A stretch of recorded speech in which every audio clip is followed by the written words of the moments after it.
Assalomu alaykum, hurmatli aziz vatandoshlar, aziz muxlislar. Mana bugun jamiyatimizda ommaviy axborot vositalarining o'rni beqiyos darajada ortib boryapti. Chunki biz globallashuv davrida yashayapmiz. Bugun axborotga biz qanchalik ega bo'lsak, bizni dunyoga egaligimiz mana shu bilan belgilanyapti. Shuning uchun ham mana respublikamizda ommaviy axborot vositalari haqidagi ko'plab qonunlar bor. Vazirlar Mahkamasining qarorlari, farmoyishlar bor. Albatta bularning barchasi jamiyatimizdagi muhitni sog'lomlashtirish, barcha jabhalarda yuksaliklarga erishish va olg'a intilish uchun qabul qilingan normativ huquqiy hujjatlar hisoblanadi.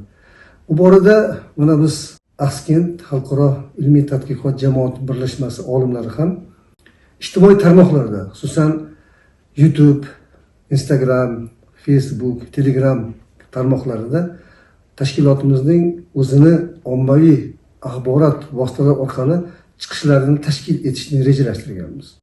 Albatta buning o'zining huquqiy normativ hujjatlari, asoslari bor.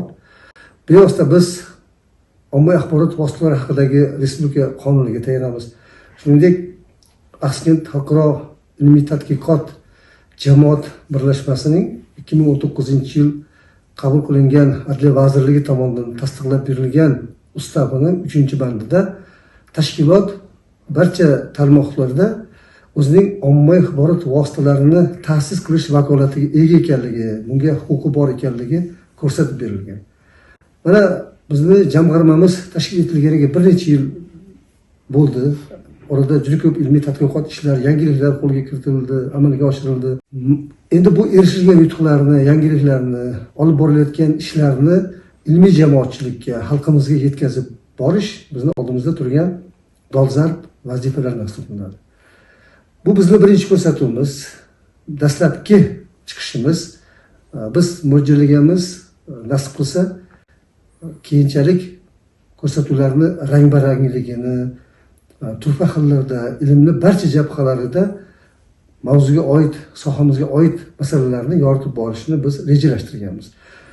Shuning uchun men hozir dastlabki so'zni Axskent xalqaro ilmiy tadqiqot jamoat birlashmasi raisi, tarix, tibbiyot, tabobat fanlari doktori, professor, Yevropa kardiologlar assotsiatsiyasining a'zosi, Turon fanlar akademiyasining akademigi, xalqaro Amir Temur, Bobur, Alisher Navoiy mukofotlari sovrindori va juda ko'plab kitoblar, monografiyalar muallifi Mahmud aka Mirsaydullaevga so'zni bersam. Mahmud aka, shu Axskent xalqaro ilmiy tadqiqot jamoat birlashmasini qanday ochilganligi, bu ochilishdan ko'zlangan maqsadlar nimalardan iborat edi va orada mana o'sha tashkilot tashkil etilganidan beri yaqin bir 5-6 yil vaqt ichida nimalarga erishildi va oldindagi rejalar nimalardan iborat? Shular haqida fikrlaringizni bildirib o'tsangiz. Rahmat Tohirjon. Assalomu alaykum. Avvalambor Axskent tarixiga qiziqish qadimdan bor. Ya'ni SSR davridan boshlab, undan oldingi davrlarda, Rossiya chorizm davrlarida ham bunga qiziqishlar bo'lgan. Mustaqilligimizdan keyin prezidentimiz Shavkat Miromonovich Mirziyoyevning shaxsan tashabbuslari bilan bizda Axskent tarixini o'rganish va uni arxeologik jihatdan, tarixiy jihatdan o'rganish tavsiya berildi. 2017-yili Axskent direksiyasi tashkil topdi. Unda Tohirjon direksiyaga rais, men fondga rais qilib saylandik va bu jarayonda biz ko'rdikki, arxeologiyani o'rganish bilan birgalikda uni tarixini mukammal o'rganishimiz zarurligi ko'rindi. Nimagaki, Axskent tarixi juda ko'p joylarda noto'g'ri yoritilgan, xatolari ko'p. Shuning uchun biz 2018-yili Axskent xalqaro ilmiy tadqiqot jamoat birlashmasini nodavlat notijorat uslubda ochishga qaror qildik va bu tashkilotimizga salkam 10 dan ortiq olimlarni jalb qildik. Bu yerda tilshunoslar, manbashunoslar, tarixchilar, filologlar bor. Biz salkam 7 yil, 8 yil ichida 6 bor xalqaro Axskent va Bobur nomi bilan konferensiya o'tkazdik. Bu konferensiyani har birida biz katta mavzularni ko'tardik va bu konferensiyaga har birimiz olimlar o'zimizni risola va monografiyalarimiz bilan chiqishlar qildik va nafaqat O'zbekistonda, balki Markaziy Osiyoda bizni tan olish, bizning kitoblarimizni o'qish, bizning berayotgan tarixiy hujjatlarimizni tan olish boshlandi. Buni yaqqol namoyisi o'tgan yili mana Tohirjonning Axsikentni muxtasar tarixi yozgan kitobi uchun mana nimada Issiqko'lda juda katta tantana bilan qabul qilindi va bu tarix nihoyatda haqqoniy manbalar bilan yoritilgani ko'rsatildi va bu kishini mana shu Osiyo tarixchilar kengashiga a'zo qilib qabul qilindi. Bizni ham Axsikent tarixi kitobimizni yaratdik. Mana bu tarix kitobi. Bu tarix kitobimizni biz ham Qirg'izistonda 16 Turkiy davlatlar o'rtasida o'tkazilgan konferensiyada qatnashib buni biz muhokamasini qildik va bu kitobimiz uchun Turkiya davlati qiziqish bildirdi va Mustafa Kemal Atatürk ko'knat nishoni bilan taqdirladi. Nimaga? Chunki bu kitoblarni nafaqat O'zbekiston, O'rta Osiyo, balki 16 ta Turkiy davlatlar qiziqish paydo qildi. 16 ta Turkiy davlatlar Axsikentga qiziqish paydo qildi. Shu bugungi kunda prezidentimiz Shavkat Miromonovich shaxsan tashabbuslari bilan viloyat hokimimizni qattiq talablari bilan hozir o'sha yerda juda chiroyli arxeologik qazilmalar olib borilyapti. Juda ko'p narsalar topilyapti. Undan avval ham topilgan va ular konservatsiya qilingan. Mana endi bularni ochilishi bilan bu yerda juda katta turizm markazi paydo bo'ladi. Nimaga? Chunki Axsikent 3000 yildan oshiq tarixga ega. Bu tarixni biz Axsikent tarixi kitobimizda 5 bobga bo'lib o'rgandik. Eramizdan avvalgi Axsikent, eramizni boshidagi Axsikent, arablar kelishdagida Axsikent, o'rta asrlarda va zilzilagacha bo'lgan Axsikent. Bu yerda juda ko'p ma'lumotlar, mana Tohirjonning ma'lumotlari bor, bizni va Axsikent xalqaro ilmiy tadqiqot jamoat birlashma olimlari. Biz buni Xitoy manbalaridan, arab manbalaridan, Yevropada kutubxonalarda saqlayotgan juda noyob manbalardan foydalanib yozdik. Endi kunda biz nima ishlarimiz? Biz juda ham ko'p oldimizga qo'ygan vazifalarimiz bor. Avvalambor Axsikent tarixini jonli ravishda, haqqoniy ravishda yoritish. Ikkinchisi Boburshunoslik bo'yicha, Bobur bo'yicha, ya'ni Bobur nomi bo'yicha asarlar yaratish va boshqa yangiliklarni dunyo kutubxona va muzeylaridan olib kelib, hurmatli kitobxonlarimizga yetkazish. Hozirgi kunda keyingi 5 yil ichida Namangan viloyati Boburshunoslik bo'yicha juda ko'p katta ishlarni qildi.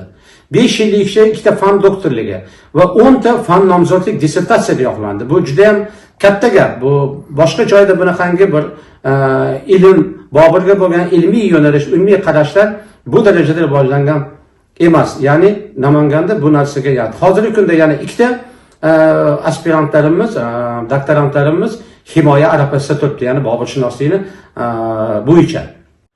Axsikent tarixini o'rganish jarayonida mana shu davr ichida juda katta bir revolyutsion ish bo'ldi. Ya'ni Axsikent tarixini hozirgacha 400 yillik tarixi Chingizxon davrida Mo'g'ullar tomonidan Axsikent vayron qilingan va u yerda hech kim yashamagan degan gipoteza bilan juda ko'p asarlar yaratib va ilmiy ishlar qilingan. Buni Tohirjon Qozoq tomonidan 400 yillik tarix qaytarib berildi. Qaytarib aytaman, 400 yillik emas, 40 yillik emas, 400 yillik tarix. Bu juda ham katta, menimcha fanda qahramonlik hisoblanadi va bu 400 yillik davri ichidagi bo'lgan juda ko'p voqealarni hozirgi kunda Tohirjon Qozoq tomonidan yoritib borilyapti. Va ijtimoiy tarmoqlarda, manba sifatida kitoblarda yozib, elga xalqqa tarqatilyapti. Buni juda ham ayniqsa O'zbekiston tarix kanalidan juda ko'p olimlar olqishlab chiqishdi. Respublikamizda Sharqshunoslik instituti, tarix instituti olimlari buni juda ham yaxshi qabul qilishdi va tarixni yangitdan qaytarish va undagi bo'lgan juda ham katta ma'lumotlarni o'rganishga yana bitta yo'l ochildi. Tohirjon, mana Axsikent tarixi haqida gapiryapmiz. Mana Axsikent tarixida siz ham juda ko'p ilmiy ishlarni olib boryapsiz va juda ham ko'p asarlar yaratyapsiz. Mana shu Axsikentni o'zini davlatchilik tarixida, uni bir poytaxt bo'lgan, juda katta bir olimlar, ulamolar ijod qilgan yurt bo'lgan. Bu yerda juda ko'p farg'oniylar, axsikentliklar chiqqan. Mana shular haqida bir ikki og'iz aytib bersangiz. Menda haqiqatan ham Axsikent bu Farg'ona vodiysidagi eng qadimgi shahar va bugungi kunda eng katta arxeologik yodgorlik hisoblanadi. Endi jamoatchilikni, ilmiy jamoatchilikni bu shaharga, uni tarixiga qiziqishi ham shundan. Endi bu yerda juda ko'p olimlar yetib chiqqan, mana Axskantiy taxallusi bilan o'nlab olimlar bilamiz. Mana xususan shular bo'yicha ilmiy ishlar qilinyapti. Aytaylik, Husomiddin Axskantiyni Muntaha al-Husomiy asari bugun dissertatsiya shaklida himoya qilindi yaqinda. Mana endi Abdulohid Isoqov, Namangan davlat universiteti tadqiqotchisi, Abbakir Xo'jandi Axskantiyni Fatvoy Xo'jandiya asarini arab tilidan o'zbek tiliga o'girib dissertatsiyani yakunlash arafasida turibdi. Yoki bo'lmasa mana Axskant tarixiga oid boshqa tarixchilarning asarlarida yozilgan asarlarini jamlab turib dissertatsiya qilish va uni monograf shaklida ilmiy jamoatchilikka yetkazishni bugun namanganlik olimlar maqsad qilib oldilariga reja qilib bajarishyapti. Xususan mana Mujam al-Buldon yoki al-Hamaviyning Mujam al-Buldon, Mujam al-Udoba asarlarida Axskent haqida va Axskantiy olimlar haqida qanday ma'lumotlar bor? Bu bo'yicha tadqiqotlar ketyapti. Oldimizda qiladigan ishlarimiz ko'p. Chunki mana Mirzo Muhammad Haydar aytadiki, bu Axsi Farg'ona shaharlarining onasi deydi. Biz shunda bir xalqaro ilmiy jamoat fondimiz maqsad qo'yganmizki, faqatgina Axskent emas, tarixni yoritish.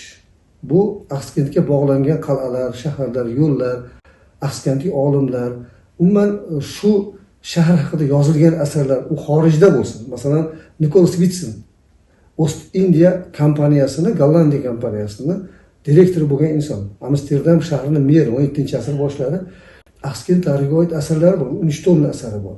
O'sha tillardan tarjima qilib, bugun ommaga yetkazish ham dolzarb vazifa. Axskent bo'yicha qilingan ishlar anchagina. Oldimizda qo'ygan rejalarimiz anchagina. Masalan, aytaylik, Mavlono Poyonda Axsaviy. Bu kishi 16-asrda yashab o'tgan mashhur tasavvuf shayxi. Bu kishini fors tilida yozgan asarlari bor.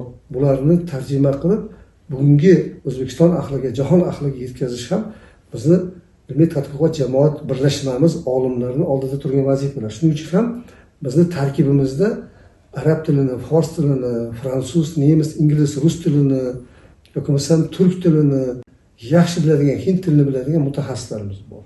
Biz albatta bu ilmiy jamoatchilik bilan ularning ko'magida yaxshigina ishlarni amalga oshirib, bu mamlakatimiz kutubxonalarini o'sha Axskatiy olimlarning asarlari bilan, Axskentga bag'ishlangan asarlar bilan to'ldirishni niyat qilganmiz. Juda yaxshi, mana o'rganishlar davom etyapti-da, Tohirjon. Ham Axskent tarixi bo'yicha, ham boburshunoslik bo'yicha. Mana kuni kecha professor Ne'matilla Otajon tomonidan juda bitta yangilik bo'ldi. Hozir menimcha bu respublikada rezonans bo'ladigan yangilik, ya'ni Zahiriddin Muhammad Boburning astronomiyaga atalgan asari Erondagi kutubxonadan topildi. Bu ham o'zi Boburnomada 30 dan ortiq fan ishtirok etadi. Boburnomani 30 dan ortiq fan tekshiruv o'tkazish yoki shular bo'yicha ilmiy kitoblar yozishi mumkin. Mana qarangda astronomiya bo'yicha ham yozilgan kitoblar bu ham mana Axskent xalqaro ilmiy tadqiqot jamoat birlashmasi olimlar tomonidan topilgan topilma va bu o'rganish, yana uni chuqurroq ko'rib o'rganishga bel bog'landi va uni oxiriga albatta yetiladi. Buni bir tomoni borki, ya'ni bu Axskent tarixini o'rganish degani faqat arxeolog yoki manbashunos emas, yoki adabiyotshunos emas. Turli soha vakillari bunda qatnashishi kerak. Mana hozir siz aytgan Zahiriddin Muhammad Boburning astronomiyaga oid asari. Astronomiyaga oid asarida bu zich asarlar deyiladi, jadvallar. Unda jadvallar bo'ladi. Masalan, Mirzo Ulug'bekda Zijida ham, Ahmad Farg'oniy, boshqalarda jadval bor. Endi u jadvallardagi o'sha astronomik geografik koordinatlar bular abjad usulda berilgan. Ya'ni arab yozuvida, arab tilida har bir harf ayni paytda raqam vazifasini bajaradi. Uni hamma ham tushunavermaydi. Uni o'sha astronom tushunadi. Buni o'sha geografik koordinatlarni biladigan mutaxassislar tushunadi. Demakki, Axskent tarixi faqat tarixchini, arxeologni yoki tilchini ishi emas ekanda. Albatta. Shuning uchun ham biz hozir ilmiy jamoamiz tarkibiga yuqorida sanab o'tilgan mutaxassislarni ham jalb qilishni rejalashtirganmiz. Jalb qilganmiz ham. Misol uchun mana bizni chiqargan asarlarimizda o'sha misol uchun Boburnomada aytilgan geografik koordinatlar bugun qayerga to'g'ri keladi? Yoki bo'lmasam Axskent irrigatsiya tizimi, Farg'ona vodiysi irrigatsiya tizimi, uni o'tmishdagi holati, relyef tuzilishi geologiyasi, gidrogeologiyasi haqidagi ma'lumotlarni shu sohani mutaxassislari bilan birgalikda hamkorlikda tadqiqot ishlarini olib borib, ana undan keyin jamoatchilikka yetkazdik. Kitoblar sifatida nashr qildik. Shuning uchun Axsikent bu bir so'z bilan aytganda bitmas, tuganmas ilm manbai. Mana biz 2024-yilgi mana Qozog'istonda bo'lib o'tgan bir necha xalqaro anjumanlarda qatnashdik, Qirg'izistondagi anjumanlarda, O'zbekistondagi anjumanlarda qatnashdik. Ilmiy yangiliklarimizni ilmiy jamoatchilikka, qo'shni davlatlarning olimlariga, dunyo olimlariga yetkazdik. Ular bu masalalarni ilmiy yangilik sifatida qabul qilishdi. Albatta bu hozirgi aytib o'tilgandek, bu juda katta ilm, juda katta fan. Bu Axsikent tarixi bo'ladimi, Boburning Boburnoma va boshqa asarlari bo'ladimi? Biz shu istab qolardikki, nafaqat Namangan viloyati, balki Farg'ona vodiysi, respublika olimlari biz doim tayyormiz. Mana hozirgacha biz juda ko'p oliygohlar bilan, universitetlar bilan memorandumlar tuzdik va shu asosda juda yaxshi ishlarni olib boryapmiz va juda ko'p yangiliklarimiz bir-birimiz bilan o'rtoqlashyapmiz. Va istab qolardimki, shu arxeologlarimiz, manbashunoslarimiz, olimlarimiz biriksak, bizni Axsikent xalqaro ilmiy tadqiqot jamoat birlashmasining eshigi ochiq. Doimiy ravishda biz shunaqangi olimlarni kutib qolamiz. Mana hozirgi kunda Tohirjonning qo'lida ham salkam 10 ga yaqin tadqiqotchi yosh olimlar bor. Meni qo'limda ham birgalikda hozir biz Axsikent tarixi Bobur bo'yicha ularga magistrlik ishlarini berdik va ular juda muvaffaqiyatli ravishda, qiziqqan holatda o'z vatanining tarixini, o'z ajdodlarining tarixini o'rganishda olg'a qadam ketishyapti. Demak, biz bundan keyin ham universitet, institutlar, filologlari, tarixchilarni mana bu yildagi magistrlarni biz xohlardikki, asosan ko'proq o'zimizni tarixlarimizni, davlatchilik tarixini o'rganishga bir jalb qilgan bo'lardik. Bu bizni xalqaro ilmiy tadqiqot jamoat birlashmamizni ijtimoiy tarmoqlardagi rasmiy birinchi ko'rsatuvi. Biz keyinchalik bevosita shu muxlislar bilan savol-javob tarzida to'g'ridan-to'g'ri muloqotni ham tashkil etishni rejalashtirganmiz. Ana o'shanda bizning ijtimoiy tarmoqlarimizda biz o'sha Telegram kanallarni, Instagram, Facebook, boshqa tarmoqlardagi manzillarimizni berib boramiz. Bemalol o'zingizni qiziqtirgan savollar bo'yicha murojaat qilishingiz mumkin. Nafaqat Axsikent tarixi, nafaqat Bobur tarixi, umuman farg'oniy olimlar, umuman o'lkamiz, yurtimiz tarixiga oid qanaqa qiziqtirgan savollaringiz bo'lsa, marhamat, biz bahol qudrat javob beramiz. O'zimizni ilmiy erishgan yutuqlarimizni yetkazib boramiz. Shu bilan birga kerak bo'lsa sizni talab va taklifingiz asosida biz boshqa viloyatlardan yoki boshqa oliy ta'lim muassasalarida, ilmiy dargohlardan olimlarimizni chaqirib, ularni ko'rsatuvlarda, fikrlaridan bahramand bo'lishimiz mumkin. Rahmat, salomat bo'linglar.